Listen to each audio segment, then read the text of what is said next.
ఇంటికి వచ్చిన అబ్బాయిని చూసి సౌమ్య నచ్చాడు అని చెప్పడంతో ఇంట్లో వాళ్ళందరూ ఆశ్చర్యపోయారు.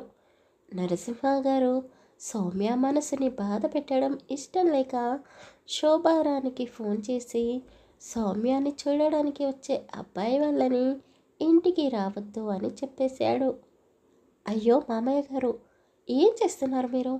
సౌమ్యకి నిజం చెప్తే బాగుంటుంది. వచ్చిన అతన్ని చూసి సౌమ్య పెళ్లి కొడుకు అనుకుంటుంది. వచ్చిన అతను పెళ్లి కొడుకు కాదు, కీర్తి వాళ్ళ అన్నయ్య అని తెలిస్తే చాలా బాధపడుతుంది. తనకి విషయం తెలియకముందే మనమే అర్థమయ్యేలా చెప్పేద్దాం అని శిరీష, స్వప్న నరసింహ గారితో అన్నారు. వద్దు వద్దు, మీరు అంత పని చేయకండి. అతను కీర్తి వాళ్ళ అన్నయ్యనే, కానీ చూడడానికి బాగున్నాడు కదా. మన సౌమ్యకి బాగా నచ్చాడు. ఎలాగో మన ఇంట్లోనే ఉంటాడు కదా. మన సౌమ్య కూడా అతనికి నచ్చితే వాళ్ళిద్దరికీ పెళ్లి చేద్దాం అని నరసింహ గారు అన్నారు. కానీ బావగారు, ఈ అబ్బాయి ఎలాంటివాడో మనకు తెలియదు కదా. ఎలా సౌమ్యని ఇచ్చి పెళ్లి చేస్తా అని శారద అడిగింది. అతను నవ్వుతూ, ఈరోజు సౌమ్యాన్ని చూడడానికి వచ్చే అబ్బాయి గురించి కూడా మనకేమీ తెలియదు కదా. ఒకవేళ ఆ అబ్బాయి మన సౌమ్యాన్ని పెళ్లి చేసుకోవడానికి ఒప్పుకుంటే అప్పుడు కూడా ఇలాగే ఆలోచించేదానివా? అయినా ఇతనికేం తక్కువ? ఆస్తిలోనూ అందంలోనూ ఎవరికీ తగ్గకుండా ఉన్నాడు. అమెరికాలో ఉన్నా కూడా ఎంత సాంప్రదాయంగా ఉన్నాడో చూడండి. అయినా కీర్తిని చూస్తే తెలియడం లేదా వాళ్ళు ఎలాంటి వాళ్ళో? వీళ్ళని చూస్తుంటే మనకు బాగా కావలసిన వాళ్ళలాగా, మనకి దగ్గరి బంధువుల్లా అనిపిస్తున్నారు. సౌమ్య ఈ అబ్బాయితో చాలా సంతోషంగా ఉంటుంది అని నాకు అనిపిస్తుంది. చూద్దాం, ఆ అబ్బాయి మనసులో ఏముందో తెలుసుకుందాం అని నరసింహ గారు అన్నారు. శారద కూడా కాస్త ఆలోచనలో పడింది. ఆమెకి అతన్ని చూడగానే బాగా నచ్చేశాడు. అందులోనూ వాళ్ళు బాగా డబ్బున్న వాళ్ళు కావడంతో ఆవిడ సైలెంట్గా ఉంది. బావగారు, సౌమ్యని మాకంటే ఎక్కువగా మీరే ప్రేమగా పెంచారు. తన బాధ్యత అంతా మీరే తీసుకున్నారు. ఇప్పుడు ఈ పెళ్ళి కూడా మీరే జరిపించండి అని చెప్పింది. ఇంట్లో వాళ్ళందరికీ విషయం తెలియడంతో అందరూ సౌమ్య ముందు వచ్చిన అతను పెళ్లి కొడుకు కాదు అని చెప్పలేదు. అమ్మా సౌమ్య, వచ్చిన అబ్బాయి కీర్తి వాళ్ళ అన్నయ్య గౌతమ్. అతను త్వరలో పెళ్లి చేసుకొని తిరిగి అమెరికాకి వెళ్ళిపోవాలి అనుకుంటున్నాడు. అందుకే నిన్ను అతనికి ఇచ్చి పెళ్లి చేయాలి అనుకుంటున్నాము. నీకు అతను బాగా నచ్చాడు అని నీ మాటల్లో తెలుసుకున్నాము. ఎలాగో అతను మన ఇంట్లోనే ఉంటాడు కదా కొద్ది రోజులు. ఈలోగా నువ్వు అతనికి కాస్త దగ్గరయ్యే ప్రయత్నం చెయ్యి. అతని మనసు తెలుసుకో.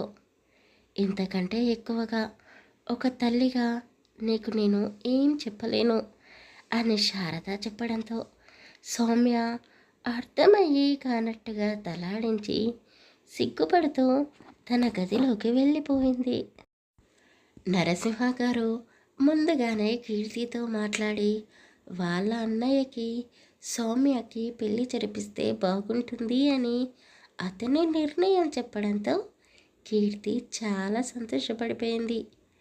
ఎవరూ లేని మాకు మీ కుటుంబంలో నుండి అమ్మాయిని మా ఇంటి కోడలిగా పంపిస్తారు అంటే ఎలా కాదనగలం?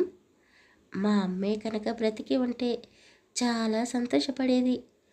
అంకుల్, సారీ మామయ్య, ఇప్పుడు మనం బంధువులం కాబోతున్నాం కదా, అందుకే అలా పిలిచా. నేను వీలు చూసుకొని మా అన్నయ్యకి సౌమ్య గురించి చెప్తాను. ఖచ్చితంగా పెళ్ళికి ఒప్పుకుంటాడు అని కీర్తి చెప్పడంతో నరసింహ గారు నిక్షింతగా ఉన్నారు. అమ్మా, ఏం మాట్లాడుతున్నావు?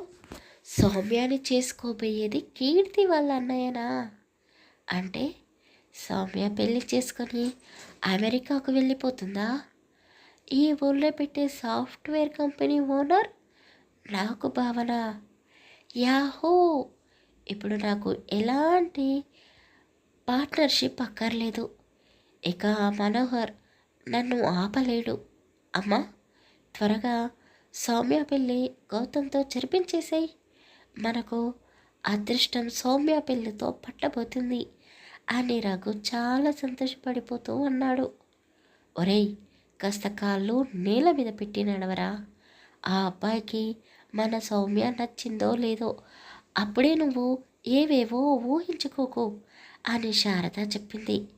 కానీ రఘు ఆమె మాటలు పట్టించుకోకుండా లైట్ తీసుకుని చిందులు వేస్తూ, నాన్న, అర్జెంటుగా నాకు కొంత డబ్బు ఇవ్వు. ఈ హ్యాపీ మూమెంట్ని నేను నా ఫ్రెండ్స్తో కలిసి ఎంజాయ్ చేయాలి అనుకుంటున్నాను అని రఘు అన్నాడు. యాదగిరి చాలా సంతోషపడిపోతూ కొడుకు చేతిలో కొంత డబ్బు పెట్టి, ఒరే, నువ్వొక్కడివే ఎంజాయ్ చేసి వస్తే సరిపోతుందా? నాకు కూడా హ్యాపీగా ఉంది. నాకు కాబోయే అల్లుడు అమెరికా నుండి వచ్చాడు.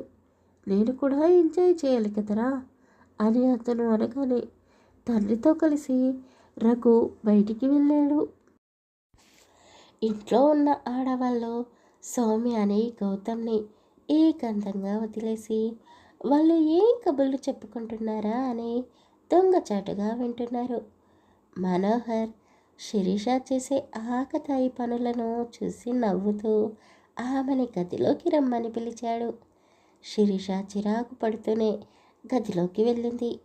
మనోహర్ డోర్ వెనకాలే నిలబడి శిరీష గదిలోకి రాగానే ఆమెని వెనకాల నుండి గట్టిగా హత్తుకుంటూ, ఏంటి, ఏం చేస్తున్నావు? నీకు మా చెల్లెలకి మధ్య అంతా సెట్ అయిందా? మీ ఇద్దరికి మాటలు కలిశాయా అని అడిగాడు. సరిపోయింది.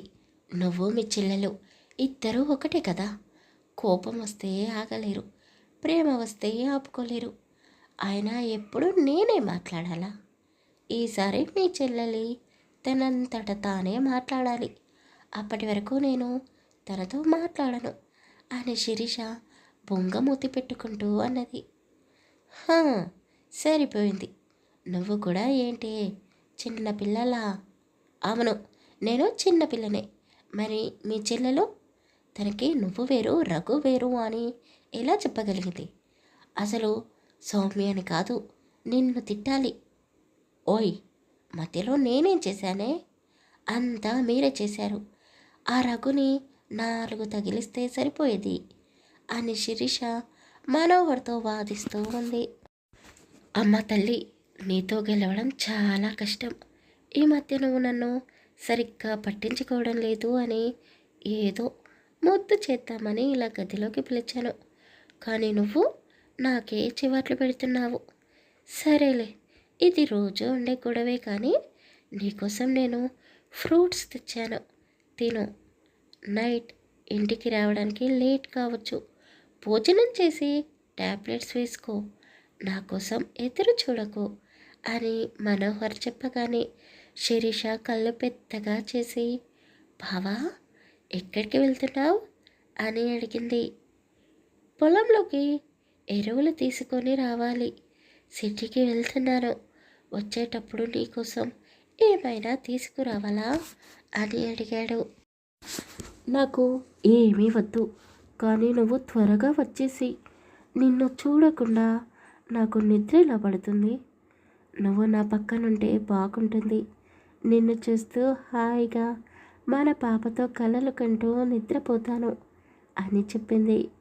మనోహర్ నవ్వుతూ ఆమె 2 బుగ్గలపై ముద్దు పెట్టుకొని గట్టిగా కౌగిలించి ఆమె పొట్టపై ముద్దు పెడుతూ, ఒరే బుజ్జి తల్లి, మీ అమ్మని ఎక్కువగా ఇబ్బంది పెట్టకు, నేను తొందరగా వచ్చేస్తాను అని చెప్పి శిరీషకి మళ్ళీ ఘాటుగా ఒక ముద్దు పెట్టి అతను ఎరువులు తేవడానికి సిటీకి వెళ్ళిపోయాడు. గౌతమ్ ఇంట్లో వాళ్ళందరితో చాలా చక్కగా కలిసిపోయాడు. సౌమ్య అంటే అతనికి కూడా ఇష్టం ఏర్పడినట్టుంది. సౌమ్యతో ప్రేమగా మాట్లాడుతూ ఇంట్లో వాళ్ళందరితో మర్యాదగా నడుచుకుంటూ ఉన్నాడు.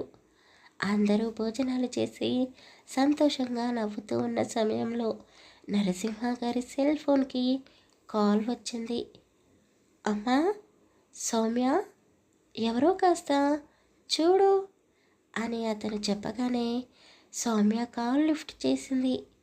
అవతల వాళ్ళు మాట్లాడుతూ విషయం చెప్పడంతో సౌమ్య ఒక్కసారిగా షాక్ అయ్యి, పెదనాన్న, అన్నయ్య, వదిన, అన్నయ్య యాక్సిడెంట్ అంటూ అలాగే కింద పడిపోయింది.